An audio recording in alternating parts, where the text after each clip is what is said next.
You just got the buyer inspection notice after your buyer's inspection, and now you're staring at a long list of repairs. Should you freak out, walk away, fix everything? Here's what really matters.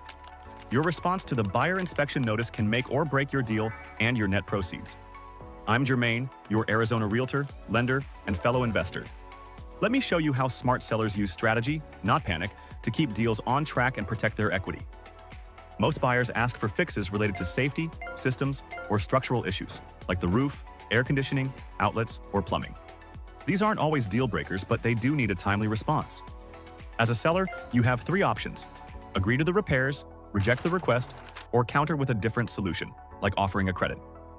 The most important thing, don't ignore the buyer's inspection notice. Buyers can cancel if you fail to respond in the required time frame. Even if their list feels over the top, a strategic response keeps the deal on track.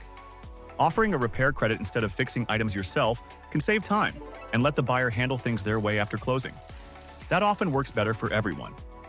In the end, it's not just about fixing things, it's about managing your net proceeds, keeping the timeline smooth, and preventing unnecessary fallout.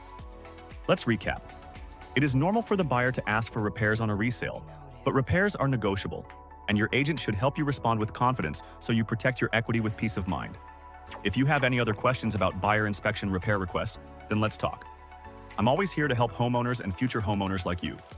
Got questions? Call or text me at 480-800-HOME. And don't forget to like, comment, and subscribe for more Arizona real estate tips. Have a nice day.